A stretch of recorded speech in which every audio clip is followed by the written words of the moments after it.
What if the most dangerous spy in the world never carried a weapon, never broke into a building, and never once raised suspicion? What if she simply waited for years for one man to feel lonely enough to talk? In the summer of 2009, a nuclear technician at Israel's most classified facility sat alone in his apartment in Beersheba and began typing a document that he had never been authorized to write. He was not coerced, he was not paid, he was not being blackmailed. He was doing it because he trusted someone he had known for 2 years, someone who had listened to him, traveled to see him, and made him feel, for the first time in a long time, like he mattered. That document contained operational workflow information from inside the Negev Nuclear Research Center, the facility the world calls Dimona, the facility that does not officially exist. He had almost finished it. He did not know that the woman he was writing it for had been trained by Iranian intelligence before he had ever heard her name. He did not know that the academic career she described to him had been constructed, piece by piece, over 3 years specifically to reach people like him. He did not know that the papers she cited, the institution she worked for, the colleague she mentioned, all of it had been placed there for the moment he would go looking. He thought he knew her. He knew nothing.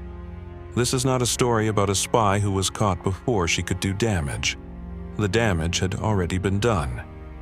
This is a story about how far inside she had already gotten, and what it tells us about the gap between what intelligence services believe they are protecting against and what they are actually vulnerable to. His name in this account is Eitan. That is not his real name. His real name has never been released publicly, and it will not appear here. What matters about him is not who he was, but what his life had become by the time he was found. Eitan had worked at Dimona for 22 years. He was a nuclear materials handling technician, a mid-level specialist, not a scientist, not a policymaker. He was the kind of person who kept a facility like that running without ever appearing in any document that would be reviewed by anyone outside the building. He was, by the institutional logic of classified work, invisible. He had been married. His daughter had grown up and emigrated. His divorce had been quiet and mostly amicable, which somehow made it worse. There was nothing to be angry about, no event to organize his grief around. His life had simply become smaller, incrementally, over several years, until the contours of it were defined entirely by work he could not discuss, in a place he could not name, for a country that did not officially acknowledge what he was doing. He was not bitter. Bitterness requires energy. He was simply diminished. This is the specific kind of person that adversarial intelligence services spend years trying to find. Not someone who wants to betray their country. Someone who has been slowly, quietly abandoned by the life they expected, and who has not yet admitted it to themselves. His financial situation was not desperate. His pension was adequate. But adequate is a word that describes the distance between where you are and where you thought you would be. He had a mortgage that was almost paid. He had a car that needed replacing. He had, in the past 18 months, declined 2 social invitations from former colleagues because he did not want to explain, again, why he was still alone. By every standard metric that Shin Bet's behavioral monitoring used to flag potential security risks, Eitan was unremarkable.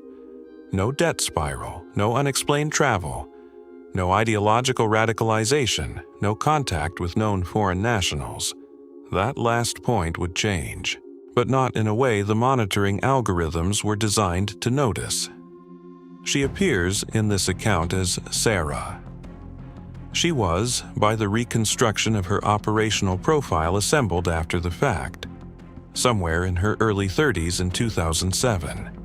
She had been trained within a unit of the IRGC's intelligence organization that Western analysts had been tracking, loosely, imperfectly, since the early 2000s.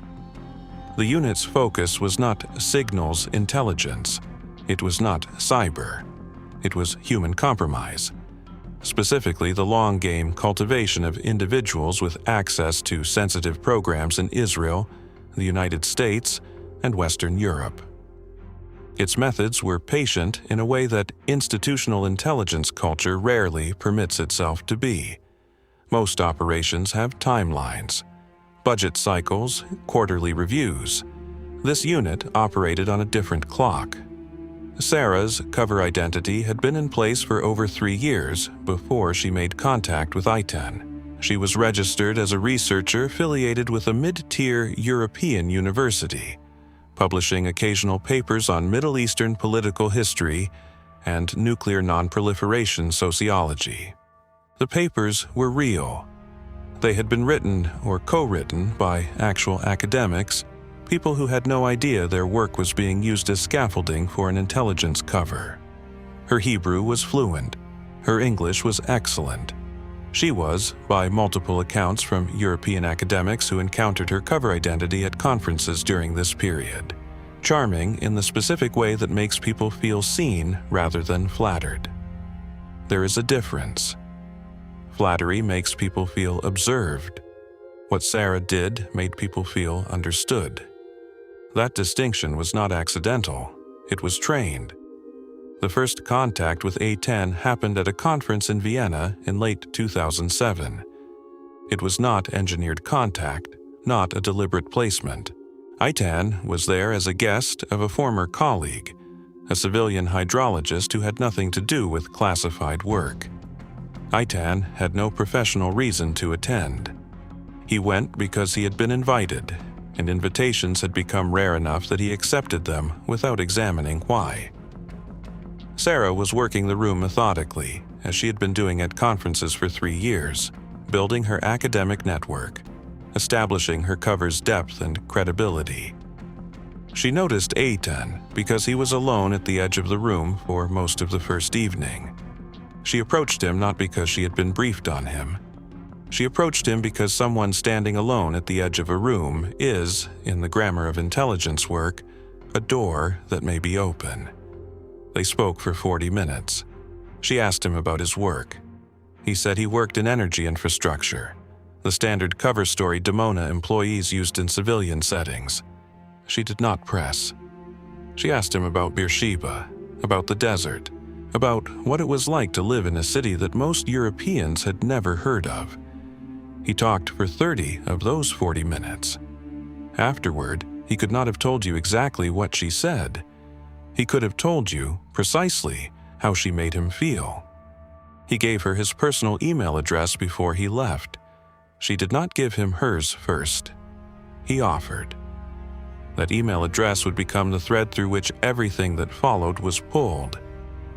It was a personal account, entirely separate from any classified system, used for civilian correspondence, books recommended by friends, messages to his daughter, notices from his building's management company. It should have been safe. But what is safe and what is monitored are not the same thing.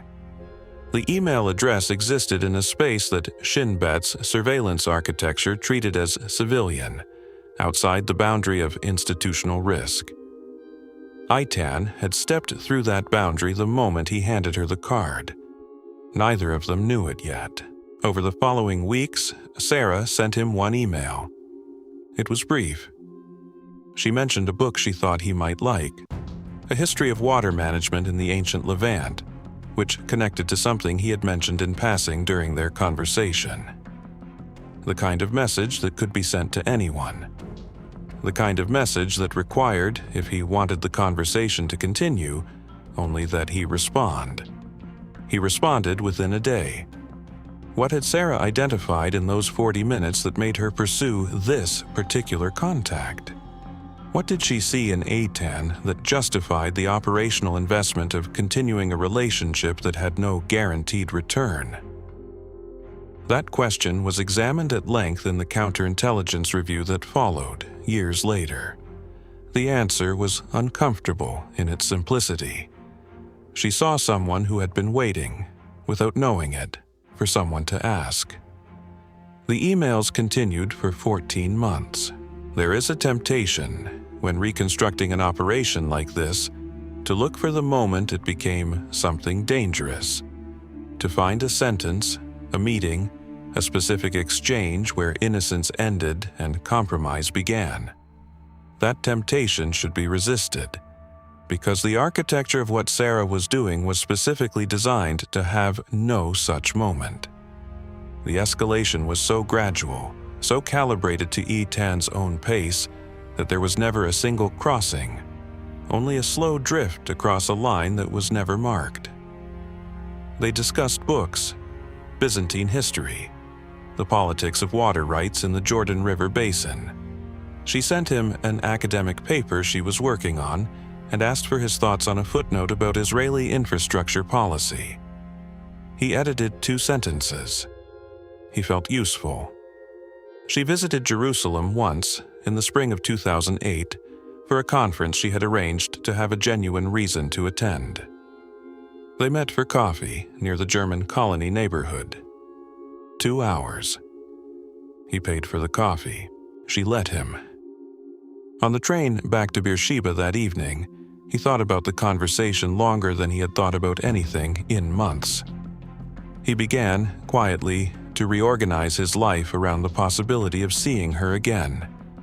This is what the operational profile later called the resonance phase, the period when the target begins generating their own momentum toward the operative without being pushed. Etan applied for a small academic fellowship through a European foundation. The application required a research proposal. He wrote about water infrastructure policy in semi-arid regions. He cited 2 of Sarah's published papers in his bibliography. The fellowship was real. The foundation was real. The selection committee that reviewed his application was real. The foundation also had a funding relationship with the institution Sarah's cover was attached to. That relationship had been established 18 months earlier as part of the operational groundwork. Etan's application moved through a process that appeared entirely legitimate, because most of it was. One person on the selection committee had, without knowing it, been briefed to view his application favorably. One person was enough. He received the fellowship notification in October 2008. He called Sarah to tell her. She expressed genuine-sounding surprise and congratulated him warmly. She suggested they celebrate when he came to Europe. He booked his flights the following week. In late 2008, a routine financial monitoring review at Shin Bet flagged a payment in Etan's bank account. It was modest, a travel stipend from the European Academic Foundation, dispersed to cover conference attendance costs associated with his fellowship. The flag was low priority. A junior analyst reviewed it, cross-referenced the foundation against a database of known or suspected foreign intelligence front organizations, found no match, noted the academic cover story as plausible, and marked the flag resolved. The analyst was not wrong. The foundation was not a front organization in any straightforward sense. It was a legitimate institution that had been, in one small and carefully isolated part of its funding structure, quietly influenced. The contamination was specific and surgical. It would not have appeared on any standard watch list because it had been designed not to. The flag closed. No follow-up was generated. No secondary review was triggered. Sarah's handlers, who maintained awareness of exactly this kind of monitoring through their own intelligence channels, observed the absence of follow-up action. In the internal communications that were later partially recovered, the absence was noted as a confirmation that the operational design was holding.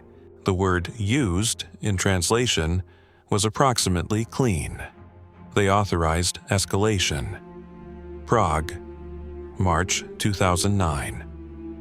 The conference Etan attended was legitimate, a small gathering on European energy policy and resource management, the kind of event that attracted mid-level academics, think tank researchers, and the occasional policy-adjacent professional.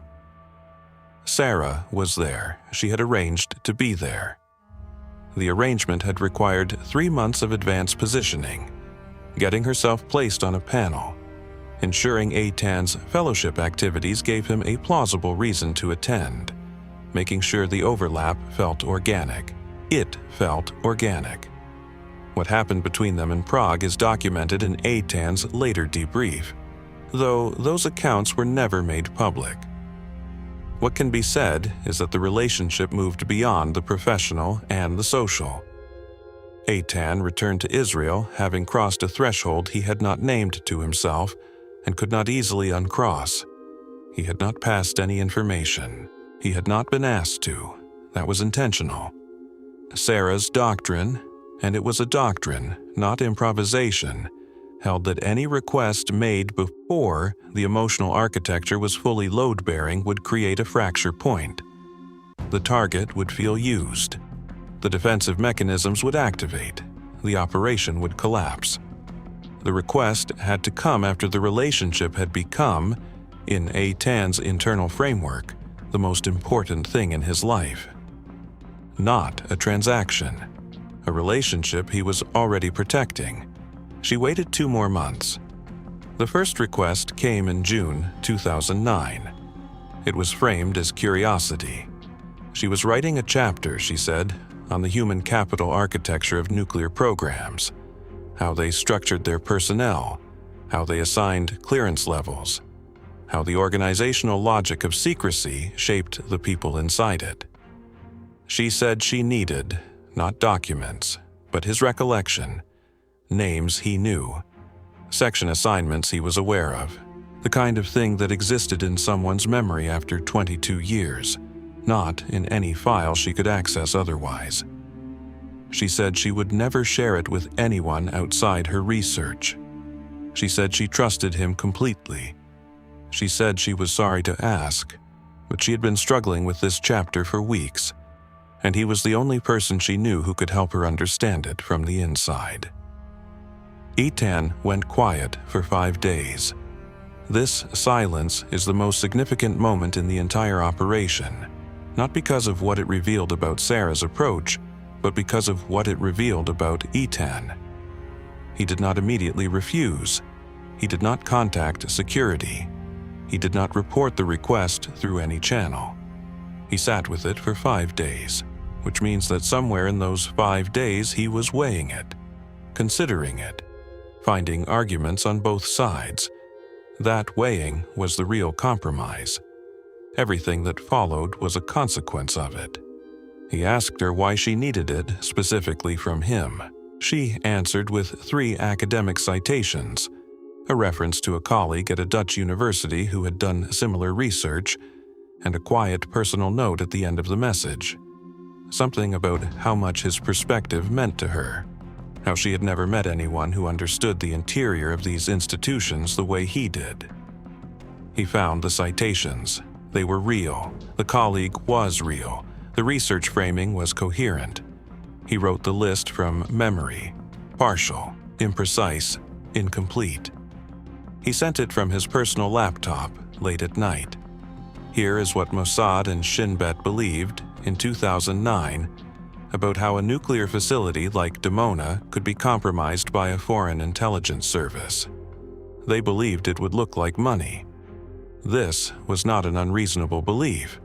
The history of nuclear espionage, the cases that had been studied, documented, prosecuted, and turned into doctrine, was predominantly a history of financial transactions. Klaus Fuchs, Julius Rosenberg, Robert Hansen, Aldrich Ames. In case after case, the mechanism of compromise had a financial signature. Someone needed money. Someone was offered money. Money moved, and with it, secrets. The behavioral monitoring architecture at sensitive Israeli facilities had been built around this model. The algorithms that flagged personnel for secondary review were calibrated to detect financial anomaly, debt accumulation, unexplained deposits, lifestyle inflation that outpaced documented income. The training that security personnel received emphasized financial vulnerability as the primary human risk vector. It was doctrine built from history. And it was wrong, not in general, but in this specific case, at this specific moment, against this specific operation. Because Sarah's unit had studied the same history, they had access to the same case files, the same published analyses, the same academic literature on nuclear espionage methodology. They had identified, with apparent precision, the bias embedded in Western counterintelligence doctrine. And they had designed Operation Shaheen, if that was its name, specifically to move through the gap that bias created. The financial payment to E-Tan was not the mechanism of compromise. It was camouflage for the monitoring systems, a plausible civilian transaction that, if noticed, would resolve cleanly against standard watch list criteria. The real mechanism was the relationship, the emotional architecture, the thing that no algorithm in 2008 was calibrated to detect in a man's personal email correspondence. This was not improvisation. This was institutional learning deployed as operational design. When the counterintelligence review team reconstructed the operations timeline in the months after A-Tan was identified, this realization arrived with a specific kind of weight. Not the shock of a surprise attack, but the slower, heavier recognition that the surprise had been structural, that the system had been looking in one direction while the threat had been moving in another, and that the threat had known this. One analyst involved in the review described it, in a document that was later partially leaked to a German journalist, as a case in which our doctrine was used against us more effectively than any penetration of our systems could have achieved. There was a moment, in the early days of the surveillance operation, when the question was raised internally: should ITAN be approached now, or should surveillance continue to build a more complete picture of the network? The argument for continuing surveillance was operational. More time meant more intelligence about the Iranian network, more identities, more methods. The argument for immediate intervention was risk-based. Every additional day was a day in which Sarah could make a new request and A-Tan could comply. The decision was made to continue surveillance for a defined period. The defined period was extended once, then a second time. The second request arrived before the third extension was authorized. No one in that review room afterward was willing to say that the decision to extend had been wrong. Everyone understood that it might have been. That uncertainty did not resolve. It remained in the room. What had Sarah been told to do if she sensed the operation was being watched? What was her protocol for exfiltration? And had she already begun it before the surveillance teams identified her? Had she made a third request that EITAN had not yet disclosed? The review team did not have clean answers to any of these questions. They had EITAN's account. They had the intercepts. They had the partial recovery of her network. What they did not have, what they would never have, was certainty about what had already moved and where it had gone. The surveillance team had been watching A-Tan's apartment for 4 days when the first thing went wrong. Not catastrophically, not visibly. The kind of wrong that looks, in the moment, like a minor operational inconvenience.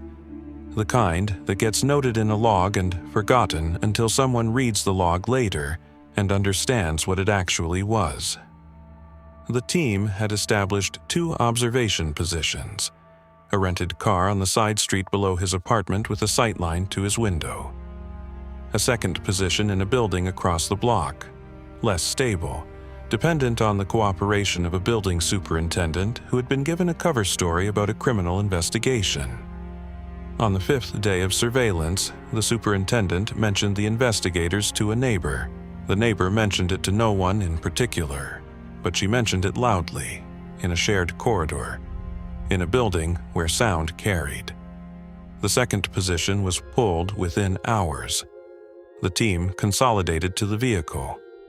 The decision was logged as a position reduction due to cover integrity concern. It was not escalated. The vehicle position was assessed as sufficient. Itan's apartment was still visible. His communications were still being monitored. The operation continued. What the position reduction meant in practical terms was that one angle of physical observation had been lost. If Itan left the building through the rear entrance, the vehicle would not see him. If he met anyone in the building's internal spaces, a corridor, a stairwell, it would not be captured.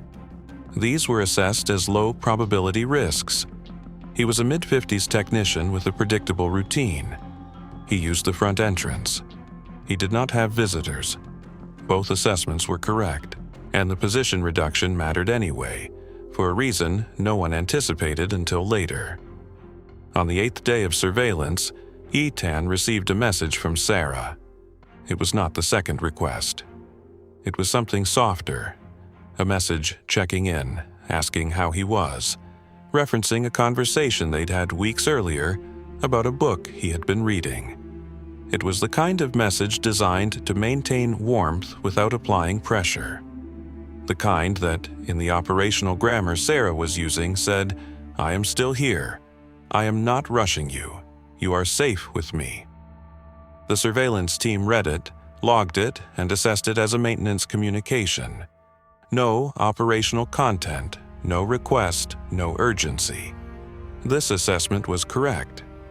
It was also the moment when the team's internal rhythm shifted in a way that would cost them later. 8 days of surveillance with no direct exchange of sensitive material had produced a kind of operational complacency, not laziness, but the subtle recalibration that happens when a threat level is continuously assessed as stable. The team was still watching. They were simply watching with slightly less tension than they had arrived with. The daily briefings to the oversight level had begun to carry a note that one senior analyst later described, carefully, as a tone of manageability. The operation was being characterized as contained, under observation, developing slowly. The characterization was not wrong, it was incomplete, and the incompleteness was, in part, a function of what the team did not know, that Sarah's operational timeline had already been set, and that it was not slow. On the 10th day, Itan did something unexpected. He left his apartment at 11:40 in the evening and walked to a small convenience store 3 blocks away. He bought cigarettes. He had not smoked in 7 years, according to his file. He stood outside the store for 11 minutes, smoking 1 cigarette slowly, looking at nothing in particular. The vehicle team logged this. It was flagged as a behavioral anomaly. The late-night departure, the cigarettes, the 11 minutes of apparent stillness. A brief internal discussion followed about whether this indicated awareness of surveillance. The consensus was no. The consensus was that he was under stress, that the stress was likely related to Sarah's communications, and that stress-induced behavioral irregularity in a target was expected and did not indicate counter-surveillance awareness. The consensus was probably correct. But in the vehicle, watching a man stand on a pavement at midnight smoking a cigarette he hadn't wanted in 7 years, one of the 2 officers present said something that was logged in the operational notes almost as an aside. He said, "We should have talked to him 3 days ago." His partner did not disagree. Neither of them escalated the remark. It was the kind of statement that gets made in a surveillance vehicle late at night. Not a formal recommendation, not a request for authorization review, just a sentence said aloud to release the pressure of thinking it. Itan finished his cigarette. He went back inside, the front entrance. They watched his window light up, then go dark an hour later. The second request arrived on the 11th day. It came in the early evening while Itan was still at work. The monitoring system flagged it within minutes and routed it to the team's analyst. She read it twice. Then she called the oversight officer directly, skipping the standard written log protocol, which was itself a signal, though no one noted it as such until later. The request was for workflow information, not a document, not a file, a description, in ITAN's own words, of the procedural sequence inside a specific materials handling section of the Dimona facility. How materials were logged on intake, how they were moved between storage and processing areas, what the handoff protocols between shifts looked like, the kind of operational detail that existed in no written record accessible to an outsider, because it was the kind of thing that people who did the work every day simply knew. Embodied knowledge. 22 years of routine compressed into procedure. Sarah framed it as the final piece of a chapter she had been writing for 2 years. She said she needed to understand the operational rhythm of nuclear materials management, the human texture of it, the daily reality. She said no one else could give her this. She said she was sorry to ask for something so specific. She said she trusted him completely. Again, the same phrase. The anchor. The oversight officer convened an emergency assessment within the hour. The discussion that followed lasted 40 minutes. It should be described accurately. It was not a clean deliberation. It was a tense, partially improvised conversation between people who were holding incomplete information and were aware of that fact. The first position, argued by 2 members of the team, was immediate intervention. ETAN had not yet responded to the request.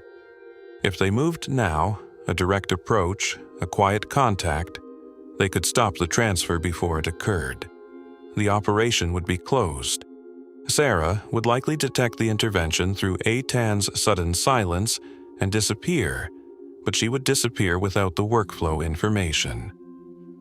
The second position, argued by the oversight officer, was continued surveillance for a defined extension. ETAN's response pattern suggested he would not reply immediately. The 5-day silence before his first compliance had established a behavioral template. If he followed the same pattern, there was time, and in that time, additional intelligence about Sarah's network could be developed.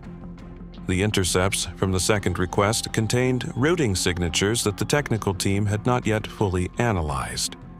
48 hours might yield network identities. The first position noted that the 48-hour estimate was speculative. That EITAN's prior silence had been before compliance, not before refusal. That there was no evidence he intended to refuse this request. That the template the oversight officer was citing was a single data point. The oversight officer acknowledged this. He authorized a 24-hour extension with a mandatory reassessment at the end of that period. The 24 hours passed. The technical analysis yielded a partial routing signature, useful but not complete. The reassessment was convened. The extension was renewed for another 24 hours. On the second evening of the extension, EITAN opened his laptop. He did not open his email. He opened a word processing application. He began to type. The team watching his communications did not see the document being drafted. It was local, not transmitted, not yet connected to any network. They saw only that his laptop was active, that no outbound communication had occurred, and that his window was lit. The officer in the vehicle made a second remark. He did not log this one. He said, "If he saves that to a draft folder and sends it tomorrow morning before we move, we will have spent 24 hours watching him write it." The reassessment had been scheduled for the following morning. EITAN typed for 40 minutes, then he stopped. He did not save the document. He closed the application. He turned off the light. The team logged the session as inconclusive. Active device use, no transmission detected, no actionable intelligence generated. What the log did not say, because no one in the team knew it yet, was that the document existed, incomplete, unsaved, but drafted in a man's mind with enough clarity that he had sat down and begun to produce it. The draft had not been transmitted, but it had been written once already in his head before his fingers touched the keyboard. The next time he opened that application, he would not stop at 40 minutes. The reassessment was still 12 hours away. The intervention happened the following morning. Not through a dramatic arrest. Not through a team of officers at his door. A single Shin Bet officer contacted Tan through a mechanism designed to look like a routine security administration call. The kind of periodic check-in that Demona personnel received occasionally enough that receiving one was not, by itself, alarming. Tan was asked to come in for a review. The phrasing was careful. Administrative. The officer's tone was flat and professional and gave nothing away. Tan said he would be there within the hour. He arrived in 50 minutes. He sat down across from two people he had never met. He looked at them for a moment and then he said, before either of them spoke, "I know why I'm here." That sentence was the first confirmation, not of guilt, which the surveillance record had already established, but of something more operationally significant. He had known. Not that he was being watched, not the specific mechanism of his exposure, but that what he had been doing was the kind of thing that eventually produced this room. He had been waiting for this room. He had been dreading it, and, in some part of himself that he had not examined carefully, possibly hoping for it. The debrief lasted 11 hours across 2 days. He was cooperative in a way that the officers conducting it described later as almost preemptive, answering questions before they were fully asked, volunteering details that had not been requested, moving through the reconstruction of the operation with the thoroughness of a man who had been rehearsing his own confession for weeks. He confirmed the personnel list. He confirmed the Prague meeting. He confirmed that he had, the previous evening, begun drafting the workflow document Sarah had requested. He confirmed that he had not yet transmitted it. He was asked whether he had intended to transmit it. He said he did not know. He said that was the honest answer. The intervention had occurred, by the team's later reconstruction, approximately 72 hours before Tan would most likely have sent the document. That figure became a fixed point in the internal review, cited repeatedly, examined from multiple angles, used as both the evidence of near success and the measure of how close the failure had come to being irreversible. But the figure also obscured something, because while the workflow document had not been transmitted, something else already had. The personnel list Tan had sent weeks earlier, partial, imprecise, written from memory, had moved. It had been transmitted through Sarah's network before surveillance began, before the intercept that had triggered the review, before anyone was watching. The assessment of that transmission's damage was conducted over several months. The partial list contained 17 names and associated section assignments. Cross-referenced against other intelligence Iran was assessed to hold, the list could potentially be used to identify individuals with access to specific classified programs, not to reveal technical secrets directly, but to build a targeting map.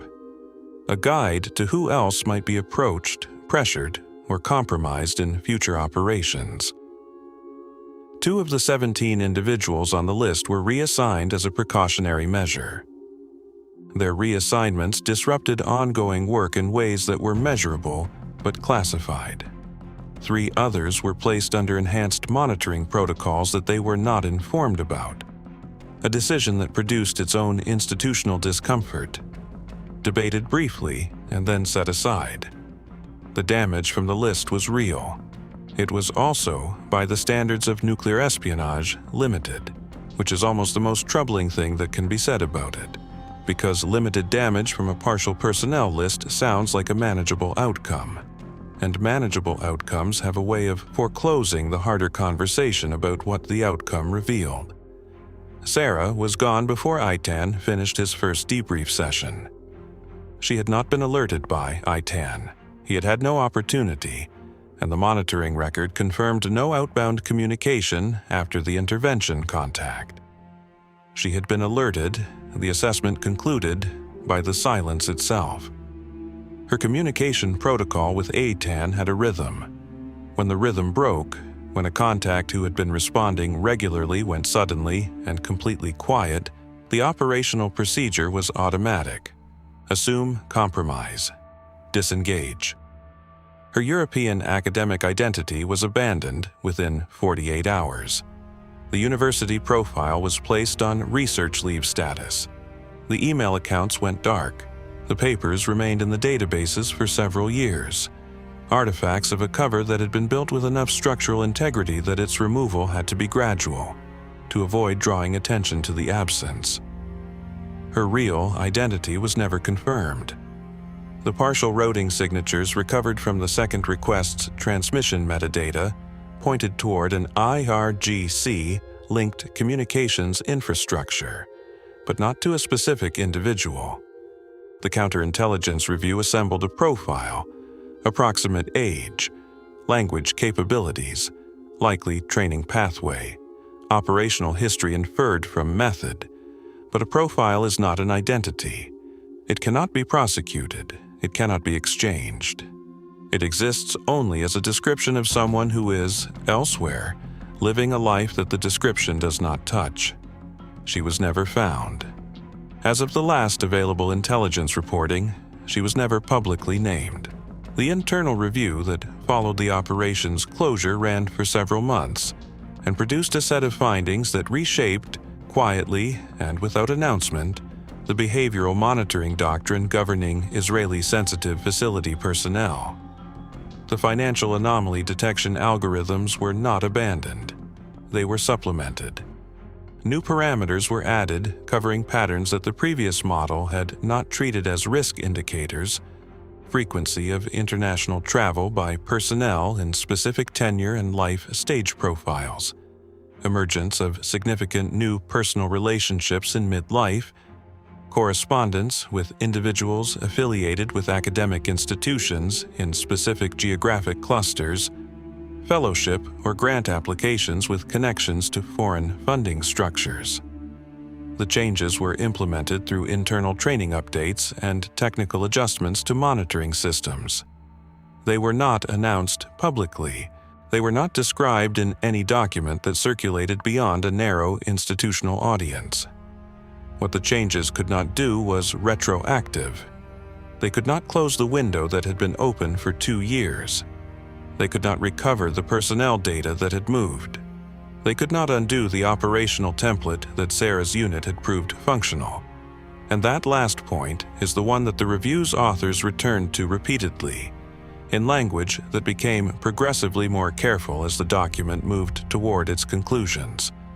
The operation had been stopped. The most sensitive information had not been transmitted. By the narrow metrics of the outcome, the intervention had succeeded. But the operation's value to Iranian intelligence did not depend on Sarah completing her mission. It depended on her getting as far as she did, getting inside the social perimeter of a Dimona technician, maintaining access for over 2 years without detection, receiving a voluntary transmission of facility personnel data, coming within days of receiving workflow information from inside the most classified nuclear facility in the Middle East. All of that had happened. The intervention at 72 hours did not unhappen any of it. What the Iranians had acquired, independent of the document that was never sent, was a validated methodology. A proof that this approach, patient, relationship-based, financially invisible, designed specifically to move through the gaps in Western counterintelligence doctrine, could reach further into Israeli nuclear secrecy than any previous human intelligence operation on record. That methodology did not disappear when Sarah's cover identity was abandoned. It existed in the institutional memory of the unit that had designed and run the operation. It could be refined, it could be replicated, it could be deployed again against a different target, in a different country, with adjustments drawn from everything that had been learned. Eitan was not prosecuted publicly. The decision was made at a level above the review team, and it was made on institutional grounds. A prosecution would have required disclosing the duration of the breach, the scope of what had been transmitted, and the failure of the monitoring systems to detect the operation for the first 18 months of its active phase. The cost of that disclosure, to institutional credibility, to the morale of personnel at sensitive facilities, to the diplomatic implications of confirming what had been attempted and how close it had come, was assessed as exceeding the cost of quiet resolution. He was removed from his position. His clearance was revoked. He was moved into a civilian administrative role that required no classified access and offered no meaningful work. He held that role until his retirement. He did not speak publicly. He gave no interviews. He made no attempt, as far as any record shows, to explain himself, to his daughter, to his former colleagues, to anyone. The review team's final report contained one line about Etan that was not analytical. It noted that he had arrived at his debrief sessions early, each time, that he had sat in the waiting area with his hands on his knees, that he had, by the account of everyone who spoke with him during that period, the bearing of a man who had already sentenced himself. What the report did not address, because it was not the report's mandate, was the question of what the institution owed to the people it rendered invisible. The technicians who worked in facilities that did not officially exist, the careers that could not be described, the lives that narrowed incrementally while the work continued. That question was not in the report's scope. It did not get a finding. It did not get a recommendation. It remained where it had always been, outside the boundary of what was being monitored, in the space where the real vulnerabilities lived. If this operation tells us anything, it is not that one man failed. It is that the system built to protect against exactly this kind of failure had been studied, mapped, and deliberately circumvented by people who had done their homework more thoroughly than the system had done its own. The document was never sent. That is the closest thing to a conclusion this story has. It is not a comfortable one.